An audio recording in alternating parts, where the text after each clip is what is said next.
তুই মেয়েটার সাথে থাকবি? আমি থাকতে পারবো না ওকে ছাড়া। এরকম প্রায় আমাকে ছেড়ে যায়, কিন্তু আবার তো ফিরে আসে। ও যখন আমার সাথে সুন্দর করে কথা বলে আমার মনে হয় আমি পৃথিবীর সব থেকে সুখী মানুষ। তুই থাক তোর সুখ পাখিরে নিয়ে, আমরা কি তোর ভালো চাই না, আমরা কি তোর শত্রু?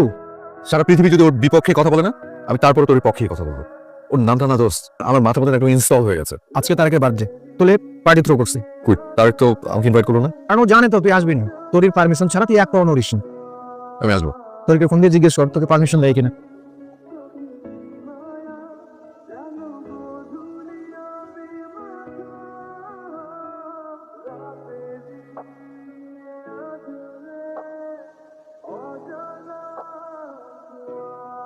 Hello baby. হ্যালো।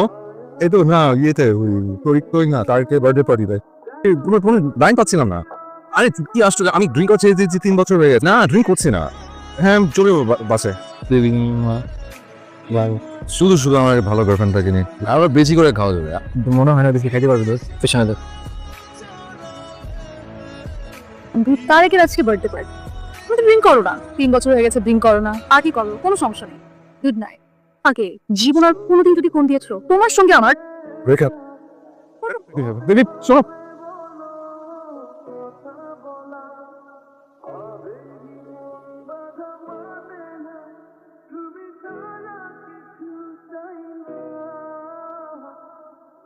আমরা আসবো। ও রিয়া দ্যাটস অলসো। খুব চাপ যাচ্ছে নাকি? একটু বুঝছি ভাই, গার্লফ্রেন্ডের প্যারা ভাই। সুপুরুষ হিসেবে ভাই আপনার নাম তালিকার শীর্ষে থাকবে। তুমি আমার অফিসের কলিগ, কিন্তু উপদেষ্টা না, কিন্তু তোমাকে ছোট ভাইয়ের মতো দেখি। তুমি যে মজা নিলে এই বিষয়টা কিন্তু পছন্দ করলাম না একদম। সত্যি সত্যি একটু চাপ আর প্যারার মধ্যে আছি। কি করে যে রাগটা ভাঙাবো কিছু বুঝতে পারছি না। আসি ভাই।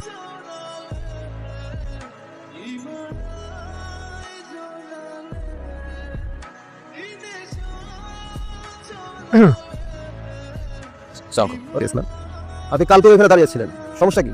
ও এটা আমার গার্লফ্রেন্ডের বাসা, তো গার্লফ্রেন্ডের বাসা, আপনি বাসায় যাবেন? রাগ ভাঙানোর জন্য দাঁড়িয়েছি। আমার তো আপনাকে কিছু সন্দেহ হচ্ছে, নিশ্চয়ই কোনো কুকর্মের প্ল্যান আপনি করছেন। এটা সত্যি সত্যি আমার গার্লফ্রেন্ডের বাসা। সব কথা থানায় গিয়ে শুনবো। আরে আজারে যা তো ছিলাম, এখন আর না। ওনাকে ছেড়ে দাও। ঠিক হয়েছে তোমার রাগ কমেছে? না কম বাদ দাও না, ইট মিনস মাফ করে দাও। কমতে হবে। আই সোয়ার জীবনের কোনোদিন এরকম কিছু করবো না। আচ্ছা কতক্ষণ ধরে এখানে দাঁড়িয়েছিল? অনেকক্ষণ। শোনো, এখানে দাঁড়িয়ে থাকবে না, দাঁড়িয়ে থাকলে আমি আবার পুলিশ কল।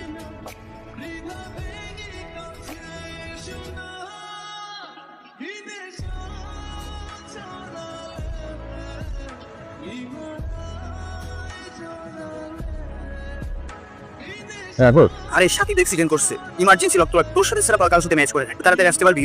আমি আসছি, তো আসছি।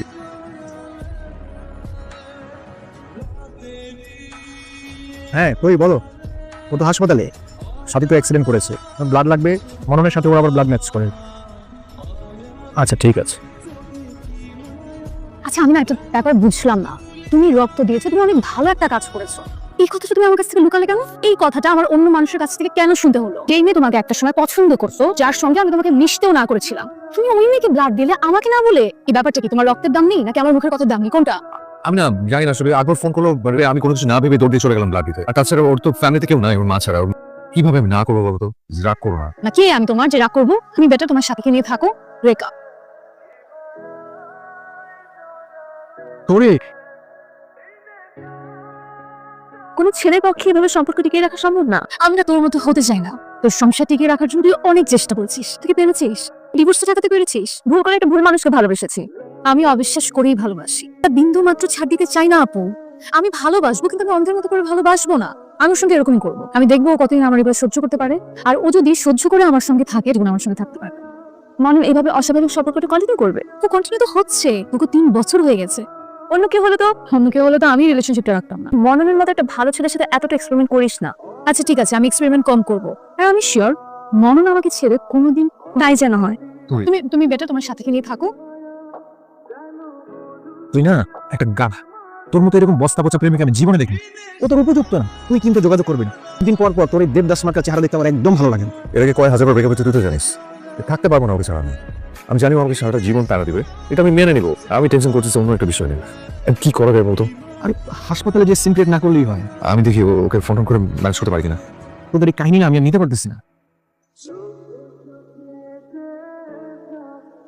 মননের নাম্বারটা অফ পাচ্ছি, তুমি কোনো খবর জানো? আচ্ছা তোমাদের নাকি আবার ব্রেকআপ হয়েছে? আচ্ছা তুমি একটু দেখবে ও কোথায়? তোমরা কেন করো? সবকিছুর একটা লিমিট আছে। লিসেন, আমি তোমার কাছে হেল্প চেয়েছি। এনিওয়ে, আমার কাছে আমি নিজেই করতে পারবো।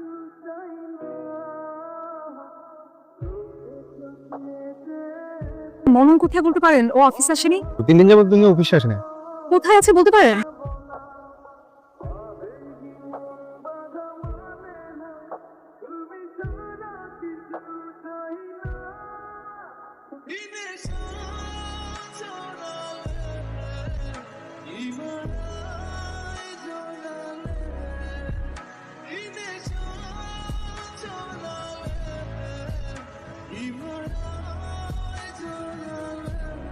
কাঁদছিস কেন তুই? আপু, মননকে না খুঁজে পাচ্ছি না। আপু তুমি প্লিজ আমাকে একটু হেল্প করো। মনন তো আমাকে ছেড়ে যেতে পারে না। ওকে একটু খুঁজে বের করো প্লিজ। আপু আমাকে একটু হেল্প করো। তুই এত প্রেশার দিয়েছিস, একে তোর পালাতেই হতো। আপু আমি এখন বুঝতে পারছি, আমার ভুল আমি বুঝতে পারছি। একটা কাজ কর, ছাদে যা। ছাদে গিয়ে আকাশের দিকে তাকাবি। যা, তাড়াতাড়ি যা। মন থেকে কেউ কোনো কিছু চাইলে উইশ করতে হয় না, কারণ সৃষ্টিকর্তার কাছে উইশটা মুখ্য না, কারণ তিনি সবার মনের ভাষা জানেন। আমি কখনো এরকম করবো না। তুমি আমাকে ভাবলে অনেক ইনসিকিউর ফিল করছিলাম। আর আজকালকে ভালোবাসা তো ঠুনকো হয়ে গেছে। তাই তোমাকে বারবার আমি পরীক্ষার সামনে দাঁড় করেছিলাম। তোমার আপু ফোন করছিল।